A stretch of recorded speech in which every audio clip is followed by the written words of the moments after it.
안녕하세요. 혹시 그거 아세요? 한국 정치의 진짜 승부는요, 투표율보다 훨씬 전에 결정된다는 거, 바로 공천이라는 보이지 않는 전쟁에서 말이죠. 오늘은 바로 이 AI가 이 치열한 싸움의 판도를 어떻게 숫자를 통해서 바꾸고 있는지 한번 제대로 파헤쳐 보겠습니다. 자, 이런 질문을 한번 던져볼게요. 선거가 시작되기도 전에 이기는 방법이 있다? 과연 이게 가능할까요? 네, 가능합니다. 그 비밀의 열쇠가 바로 어쩌면 본선보다 더 치열하다고 하는 경선, 즉 공천 과정에 숨어 있거든요. 모든 정치 후보자들은요, 이 두 가지 힘 사이에서 정말 아슬아슬한 줄타기를 해야만 합니다.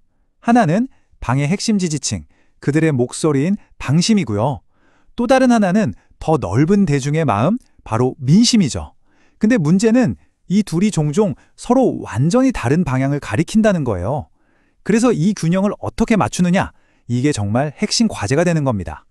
그러니까 결국 이 공천이라는 건요, 각 정당이 만들어 놓은 아주 독특한 게임의 규칙을 따르는 것과 같아요. 이 규칙, 이건 저희는 공천 방정식이라고 부를 건데요.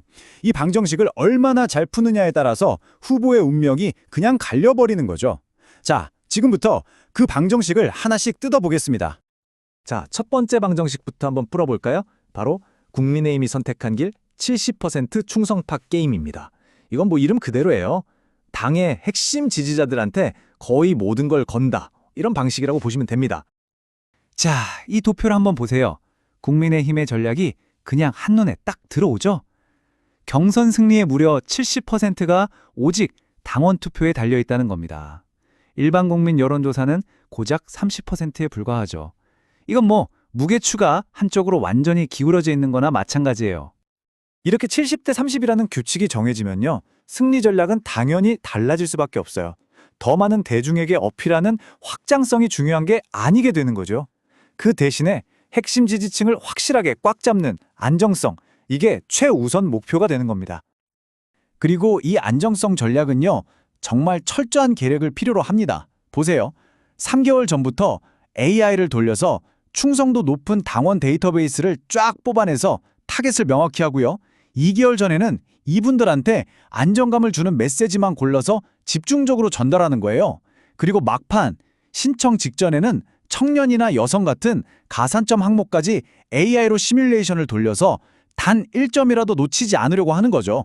정말 치밀하죠? 자, 그런데요, 반면에 더불어민주당의 방정식은 훨씬 더 복잡합니다.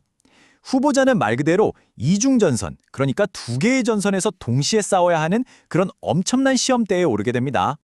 민주당의 이중전선이라는 게 바로 이겁니다. 1차 경선은요, 오직 권리당원 100% 투표로 치러져요. 그러니까 당의 핵심 지지층만 바라보고 달려야 하는 거죠. 그런데 여기서 간신히 살아남아도 끝이 아니에요. 2차에서는 갑자기 일반 국민 여론조사가 50%나 반영됩니다. 완전히 다른 성격의 두 전쟁에서 모두 이겨야만 하는 그런 구조인 거죠. 이 규칙이 만들어내는 그 전략적인 줄타기, 한번 상상해 보세요. 1차 경선에서는 오직 당원들의 마음을 사로잡기 위해서 아주 강경한 입장을 취해야만 해요. 그런데 그걸 통과하고 나면 갑자기 180도 돌아서서 일반 대중에게 어필하는 중도적인 모습으로 변신해야 하는 겁니다. 정말 어려운 과제죠. 그래서 후보자들은요, 당의 이 엄격한 윤리 기준에 맞춰서 자기 자신을 미리 검증하기 위해 AI를 씁니다. 예를 들면 투기성 다주택자 같은 아주 민감한 문제부터 과거 발언까지 AI가 샅샅이 뒤져서 잠재적인 위험 요소를 미리 찾아내는 거예요. 그리고 거기에 대한 대비책까지 세우는 거죠. 일종의 리스크 관리인 셈입니다. 자, 그렇다면 이 복잡한 방정식들을 푸는 AI 선거 캠프 책임자는 실제로 어떤 도구들을 쓰는 걸까요? 지금부터 이 전략 뒤에 숨어 있는 구체적인 기술들을 한번 들여다보겠습니다. 아주 흥미로울 거예요. 이 표를 보시면 모든 게 명확해집니다. 그쵸? 왼쪽 국민의힘 AI는 아까 봤던 그 70%의 당심을 공략하기 위해서 충성도 분석, 여기에 완전 올인하는 거고요. 오른쪽 민주당 AI는 당심과 민심을 계속 오가야 하니까 다중 타겟 관리에 특화되어 있는 거죠. 보세요. 게임의 규칙이 다르니까 AI의 모습도 이렇게 완전히 달라지는 겁니다. 특히 메시지 전략에서 그 차이가 더 극명하게 드러납니다. 자, 왼쪽 국민의힘 AI는요, 당원에게 보낼 메시지, 그리고 일반 대중에게 보낼 메시지를 철저하게 분리해서 따로따로 보내는 메시지 분리 전략을 써요. 반면에 오른쪽 민주당 AI는 그게 아니죠.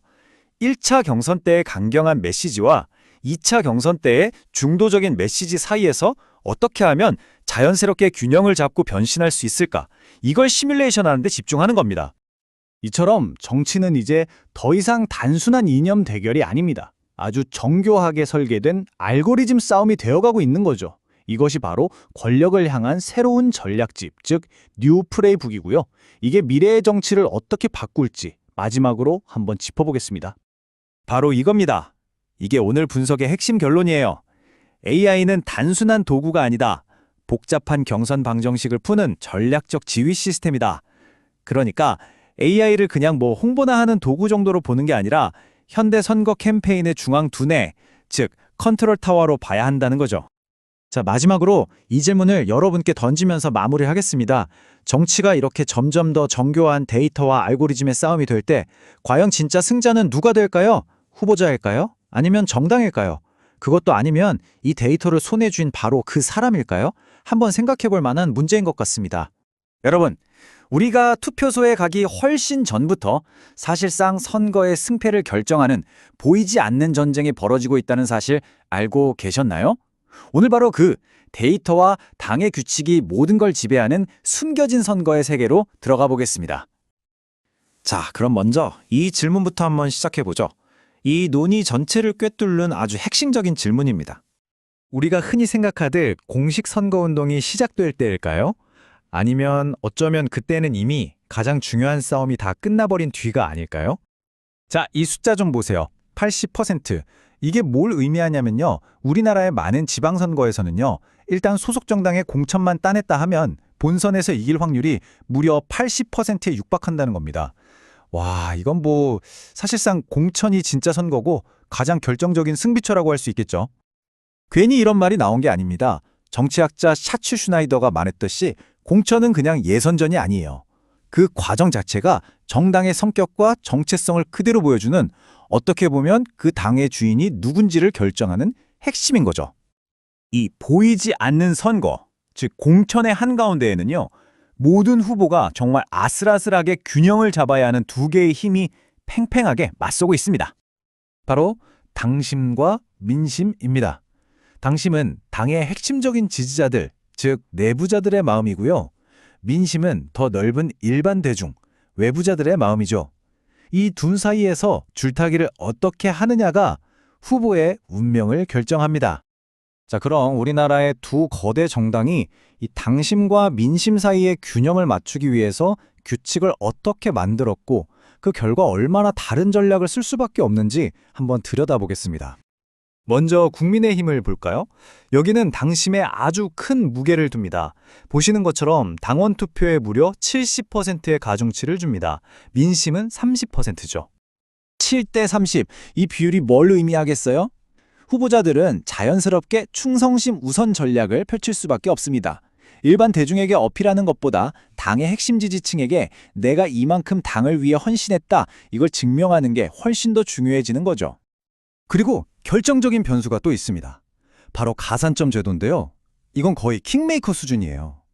예를 들어서 젊은 신인 후보에게는 무려 20%의 가산점을 주는데 이건 뭐 웬만한 박빙 승부는 그냥 단번에 뒤집어 버릴 수 있는 엄청난 힘입니다. 반면에 더불어민주당은 좀 다릅니다. 최종 경선에서는 당심과 민심의 비율을 정확히 50대 50으로 맞추려고 하죠. 이건 국민의힘과는 완전히 다른 종류의 도전 과제를 후보들에게 던져주는 셈이에요. 민주당 후보들은 말 그대로 두 개의 다른 전쟁을 치러야 합니다. 1차 경선은 100% 당원 투표로 치러질 수도 있거든요. 그럼 일단 당심을 잡아서 여기서 살아남아야 하고요. 그러고 나서는 곧바로 전략을 확 바꿔서 당원과 일반 국민 모두의 마음을 사로잡아야 하는 2차전에 돌입해야 하는 거죠. 자, 정리해보면 그림이 명확해지죠? 국민의힘은 후보에게 당에 대한 충성을 증명하라고 요구하고 더불어민주당은 당심과 민심 사이의 전략적 균형 감각을 보여달라고 요구하는 겁니다. 완전히 다른 게임의 룰이죠. 바로 이렇게 복잡한 규칙들 때문에 선거운동의 양상이 완전히 바뀌었습니다. 이제 선거는 유권자들 손 한 번 더 잡는 싸움이 아니라 투표율이 되기 몇 달 전부터 시작되는 아주 정교하고 치밀한 데이터 전쟁이 된 겁니다. 그러니까 이제 선공은요, 공식 선거운동이 시작되기도 전에 데이터를 가지고 내가 이길 수 있는 후보다라는 걸 증명하는 데 달려있다고 해도 과언이 아닙니다. 요즘 똑똑한 캠프들은요, AI를 이용해서 이런 전략 로드맵을 그립니다. 예를 들면 우리 지역 당원들이 어디에 살고 어떤 성향인지 지도를 쫙 그리고 여론의 흐름을 모델링해서 예측하고 내가 가산점을 몇 점이나 받을 수 있는지 목표를 정하는 거죠. 추상적인 승리를 구체적인 실행 계획으로 바꾸는 겁니다. 심지어 AI는 여기서 한 걸음 더 나아가서요. 당원 한 명 한 명의 충성도 점수까지 계산해냅니다. 이 사람이 얼마나 당 행사에 열심히 참여하는지, 문자에 답은 잘하는지 같은 데이터를 분석하는 거죠. 이렇게 되면 캠프는 그냥 막연하게 홍보하는 대신 설득이 필요한 사람에게는 설득의 메시지를, 우리 편에게는 투표하자는 독려 메시지를 정확히 보낼 수 있게 됩니다. 자, 그럼 이 모든 복잡한 전략과 데이터 전쟁이 결국 우리 정치에는 어떤 의미를 가질까요? 마지막으로 이 부분을 한번 짚어보겠습니다. 가장 큰 우려 중 하나는 지방 정치가 중앙 정치의 대리전처럼 될 수 있다는 겁니다. 후보자 입장에서는 공천을 받아야 하니까 우리 지역의 문제보다는 중앙당의 핵심 인물들과의 관계, 중앙 정치의 논리를 더 중요하게 생각할 수밖에 없게 되거든요. 그래서 결국 우리는 이 궁극적인 질문에 도달하게 됩니다. 이렇게 데이터를 잘 다루고 전략적으로 움직이는 후보에게 유리한 시스템이 과연 우리 사회에 더 나은 리더를 만들어줄까요? 아니면 그저 공천이라는 복잡한 게임의 규칙을 가장 잘 이해하는 뛰어난 선수를 만들어낼 뿐일까요?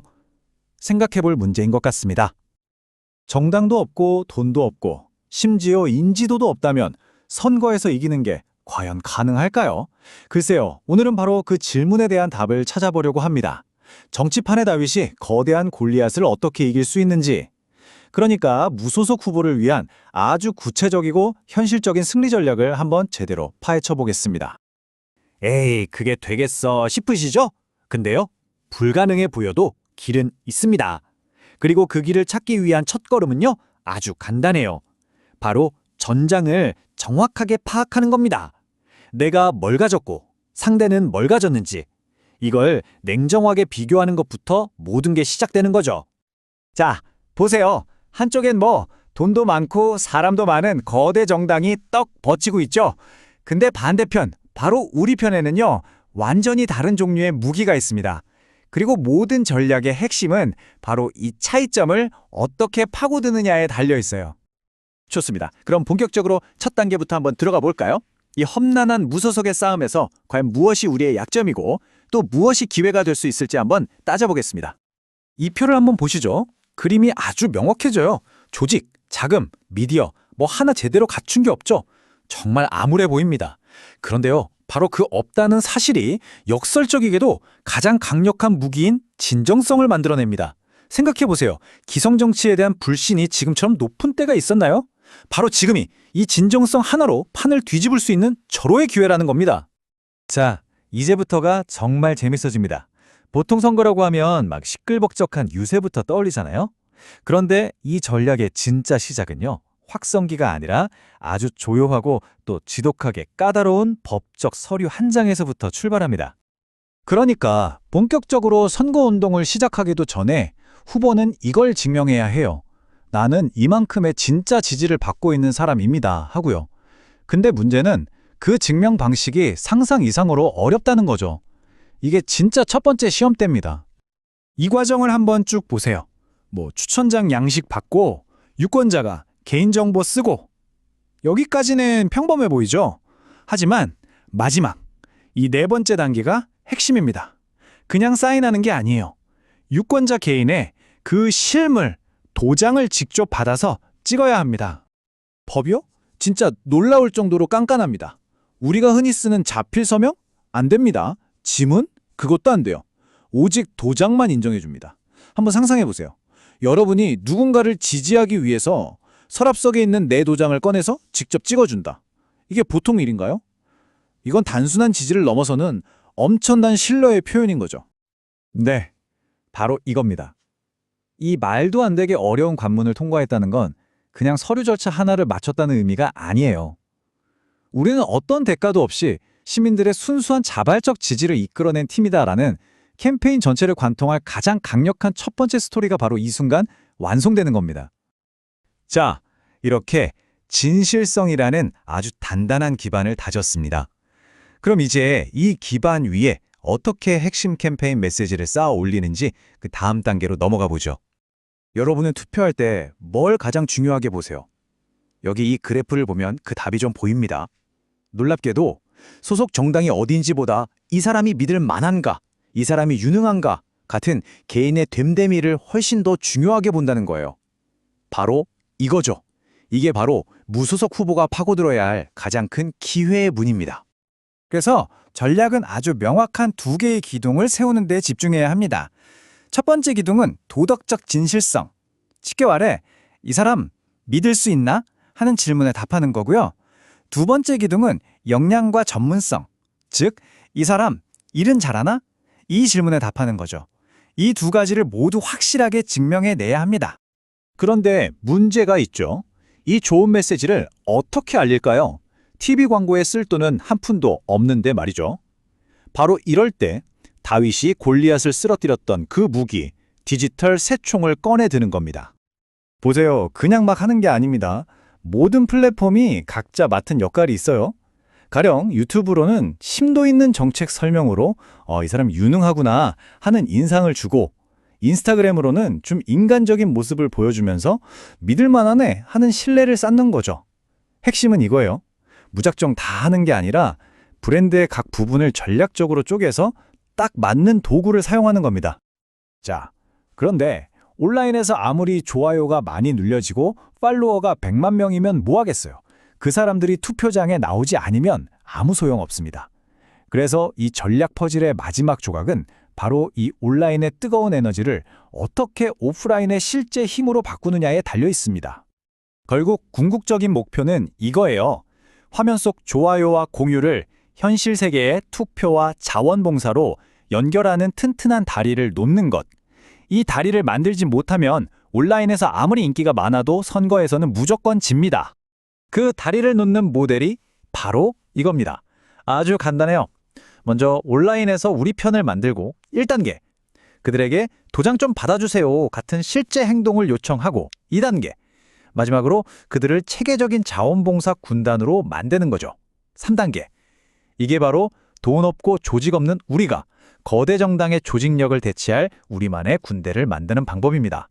그리고 이 풀뿌리의 힘은요, 돈을 모으는 방식에서도 그대로 드러납니다. 어떤 기업이나 부자한테 거액의 후원금을 받는 게 아니에요. 정말 수많은 시민들의 커피 한 잔값, 밥 한 끼값 같은 소액 기부로만 캠페인을 운영하는 겁니다. 이건 그냥 돈을 모으는 기술이 아니죠. 우리는 특정 이익 집단에 빚진 게 없다. 오직 시민들에게만 빚을 졌다는 가장 강력한 메시지를 행동 그 자체로 보여주는 겁니다. 자, 오늘 살펴본 이 전략 어떻습니까? 무소속의 길이 정말 상상 이상으로 어렵다는 걸 보여주지만 동시에 불가능한 길은 아니라는 희망도 보여줍니다. 그리고 마지막으로 우리 모두에게 이런 질문을 던지는 것 같아요. 이렇게 서로 미워하고 싸우는 극심한 분열의 시대에 어쩌면 우리가 진짜 놓치고 있는 해답이 바로 여기에 있는 건 아닐까요?